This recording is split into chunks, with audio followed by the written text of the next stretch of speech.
یک دو کادر جوان در احاطه این نفران کرخت بیروکراتی که اکثریت مسئولین دولتی را تشکیل میکنند، آنها جرأت تشبثکاری ندارند. تنها انسانی آزاد و مستقل میتواند شهروند یک کشور آزاد و مستقل باشد. اگر شهروند خودش آزاد و مستقل نباشد، چگونه وی برای یک دولت مستقل و آزاد تلاش میکند؟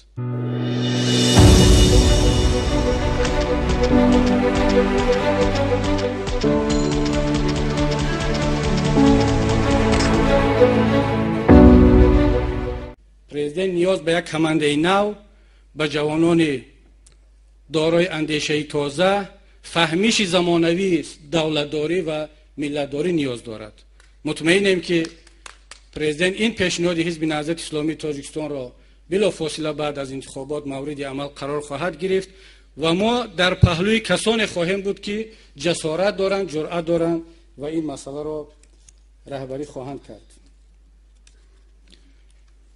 نکته دیگری که اینجا میخواستم تأکید کنم اون است که ما برادران و خواهران عزیز یک کمی به تاریخ زدگی راه دادیم در این مرحله های گذشته.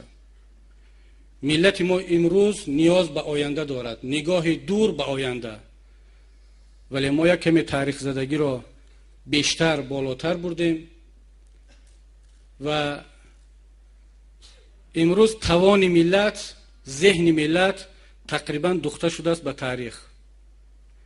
بله، تاریخ برای هر ملت ضرور است، باید مورد افتخار باشد، باید که آموخته شود، حفظ شود، ولی نباید که ملت در زیر بار گران تاریخ ماند. تاریخ برای آینده سازی ضرورت دارد. ما با دولت سامانیان میفخریم، واقعا جای فخر است. این یک دولت تمدن آفر بود، ولی در برابر فخر با دولت سامانیان از تاجیکستان امروزه قشاق و فقیر در خجالتیم. ما با کوروش کبیر میفخریم که اولین اعلامیه حقوق بشر را به جهانیان هدیه کرده بود، ولی از آن در خجالتیم که نبیرگان کوروش کبیر امروز در عصر 21 50% حقوق شهروندان کوروش کبیر را ندارند. ما در حالت قرار داریم که فخر با خجالت پهلوی هم هستند. اگر ما میخواهیم که آینده ها امروز ما را با فخر یاد کنند، باید به مثل کوروش کبیر باشیم، باید به مثل سامانی ها باشیم. من میترسم که آینده های ما باز هم کوروش کبیر و سامانی را، باز هم ابن سینا و ابو حنیفه را مورد فخر خود قرار خواهند داد و در همونجا می ایستند. دیگر مایه افتخار در این شب و روز، در این عصرها ما برایشان نمیدیم، چون تاجیک امروزه را متاسفانه با بازار چرکیز میشناسند، با مواد نشه‌آور میشناسند. تاجیک امروزه را با گزارش‌های بعضاً مغرضانه و بعضاً حقیقت سازمان‌های بین المللی میشناسند. بنابراین خواهش ما هست، پیشنهاد دوم ما از مقامات دولتی این است که یک توازن درست را بین تاریخ و آینده به وجود بیارند. تاجیک اگر 30% ذهنش در مانده تاریخ باشد، حداقل باید 30%ش درباره امروز فکر کند، 30% دیگر درباره آیندهش. ما نباید تمام ذهن مردم را، ملت را در اندیشه تاریخ مونیم. ما برای برآمدن از این راه یک چند پیشنهاد مختصر و مشخص هم داریم که انشاءالله در صفحه‌های مطبوعات به شکل دیگر دست شما خواهد رسید. ولی مهمترینش در بخش سیاسی این است که همچنان که گفته شد، هر چیز سریعتر باید که اصلاحات کادری و ساختاری انجام داده شود، تکیه به جوانان کرده شود، کادرهای آینده را نه از روی عامل‌هایی که تا امروز بود، بلکه از روی عامل توانمندی، از روی عامل حرفه‌ای، کارشناسی، نه از روی محل، نه از روی حزبیت و نه از روی نژاد و زبان انتخاب کرده شد. من مطمئنم که اگر ما این عامل‌ها را مورد نظر قرار دهیم، حتما در بین ملت ما 10 ها، 100 ها و شاید هزارها کادرهای مناسب پیدا خواهند شد که دیگر پرزیدنت باید گفت که دیگر کادر نیست. کادرها در هر یک دهه تاجیک وجود دارد، در هر یک ناحیه وجود دارد. فقط آنها را درست‌تر باید شناخت، نه از نگاه حزبی، نه از نگاه محل، بلکه با نگاه وسیع‌تر، با نگاه ملی و با نگاه دولت سازی.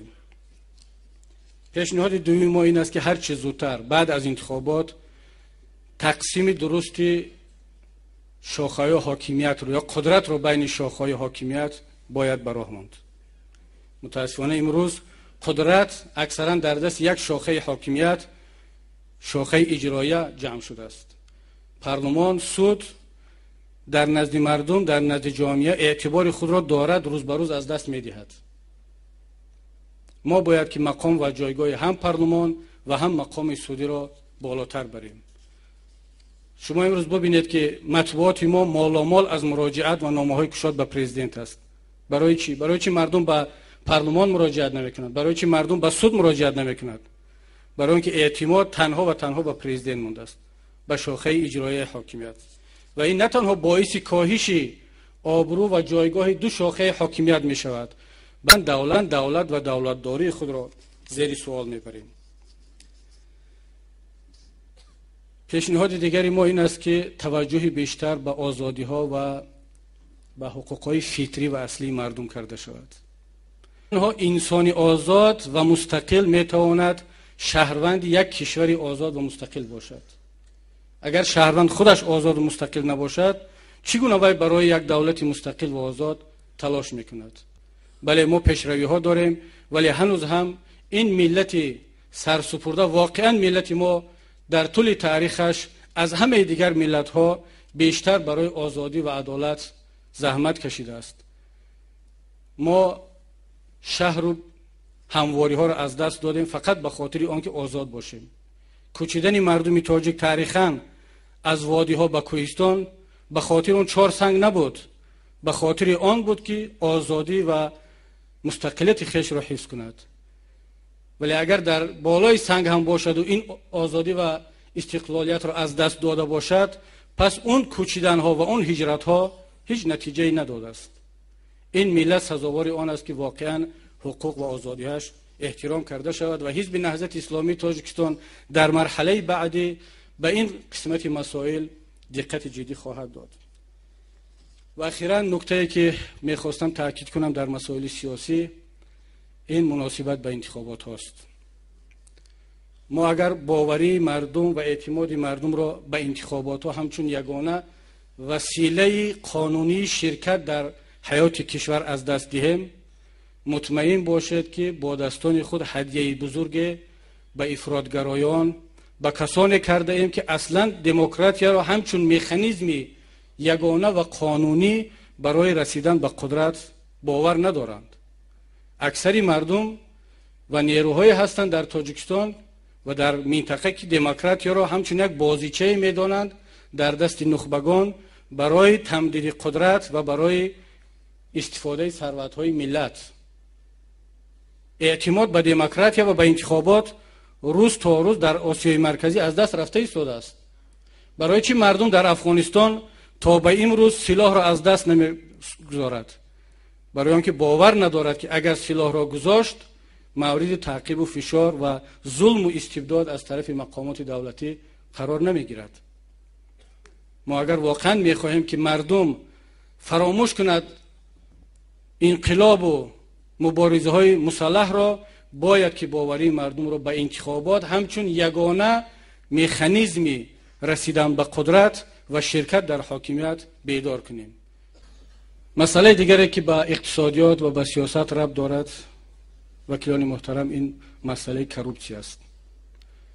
تاجیکستان قریب 10 سال است که طبق گزارش ترانسپرنسی اینترنشنال، یک سازمان ویژه بین المللی که تنها و تنها به آموزش سطح کروپسی در جهان مشغول است، از 20 کشور اول پایان نفرآمده است.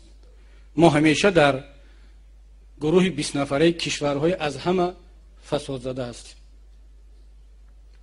2 عامل اصلی پیدایش فساد هست. یکی غیر دموکراتی بودن کشور، دیگر اقتصاد ضعیف. شما برای خط کشورهای کرپسیونی نگاه کنید، از اول تا با آخر اکثرا کشورهای هستند که غیر دموکراتی هستند، شفافیت نیست، حکومت در نزد مردم گزارش دهنده نیست، مردم نمیداند که مال و پول دولت کجا می رود، مناسبت های بین کارخانه ها بین وزارت ها شفاف نیست، نظارت پول و مال دولت در دست مردم یعنی در دست پارلمان نیست. مطمئن باشید با تشکیل کردن نهادها اگنتی مبارزه ضد کروپسیا غیر و هکذا یگان نتیجه نخواهیم گرفت. شما ببینید تمام کشورهایی که فساد زده هستند همه آنها یک اگنتی یا وزارت یا یک نهاد مبارزه ضد کروپسیا دارند، ولی هیچگاه کاری آنها نتیجه نداد. امروز نهادی که باید بر ضد کروپسیا مبارزه برد در نزد مقامات اجرایی تشکیل شده است. پول ملت در دست مقامات اجرایی است. اون کسی که پول در دستش است و 80% حالتهای کروپسیونی هم طبق گزارش خود اگنتی از طرف مقامات اجرایی صورت گرفته است. کروپسیونر هم در همونجا است، پول هم در همونجا است، باز نظارت کننده هم در همونجا است. این چی نوع مبارزه بر کروپسیا است؟ بنابراین حزب نهضت اسلامی تاجیکستان پیشنهاد میکند در این پارلمان نو بعد از انتخابات تجدید نظر در این سیستم کرده شود و نهاد مبارزه بر ضد کروپسیا از تابعیت مقامات اجرایی به تابعیت یکی از شاخه‌های دیگر حاکمیت یا سودی یا پارلمان گذرانده شود. اون کسی که پول در دستش نیست. دیگر راه مبارزه بر کروپسیا را ما از نخواهیم داشت. پیشنهاد دومی ما درباره مبارزه ضد کروپسیا آن است که باید از ارزش‌های دین مبین اسلام استفاده کرد. دین مبین اسلام مبارزه شدیدترین را هم به پاره دهنده و هم به پاره خور برده است. بسیار مشخص آشکار حدیث پیامبر اکرم است صلوات الله علیه که هم پاره دهنده و هم پاره خور هر دو در جهنمند. استفاده از این سرچشمه قوی معنوی برای پیش راه فساد را گرفتن فکر میکنم که برای حکومت کار چندان دشواری نیست. و اخیراً من از اعضایان حزب نهضت اسلامی تاجیکستان و هواداران خواهش میکنم، این پیشنهادی بنده است که در مرحله بعدی یک حرکت مردمی را برای مبارزه ضد کروپسیا آغاز کنیم.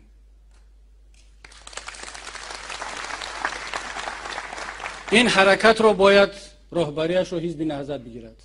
با کدام راه؟ یگان تایما منصبدار دولتی نیستیم که پول امضا کنیم. پول دولت در اختیار یگان نفری ما نیست. یگان اعضای حزب ما در ساختار اجرایی دولتی کار نمیکند. یعنی ما از اون قسمتی که رشوه‌خوار هستند طبق حدیث پیامبر اکرم نیستیم. اگر ما خدای نکرده در زیر این حدیث بیافتیم تنها در قسمتی میافتیم که رشوه دهنده هستیم. مجبور میشویم، زندگی مجبور میکند، منصبدار طلب میکند، کارت پیش نمیرود مگر اینکه پاره بدهی. ولی دانسته باش که اگر پاره دادی طبق حدیث پیامبر در جزء پاره خوران و پاره دهندگان داخل خواهی شد. پس چرا ما برای خود را نجات دادن از آتش دوزخ این اقدام را نکنیم که از همین روز شروع کنیم که اعضا و جانبدار حزب نهضت اسلامی تاجیکستان چی معلم است، چی دانشجو هست، چی در بازار می نشیند به یگان منصبدار پاره ندهد. آیا این در امکان ما نیست؟ به فکرم می توانیم شروع کنیم. پس حزب نهضت اسلامی تاجیکستان با استفاده از این فرصت اعلان تأسیس یک حرکت مردمی مبارزه و مقاومت ضد کروپسیا را در تاجیکستان شروع میکند.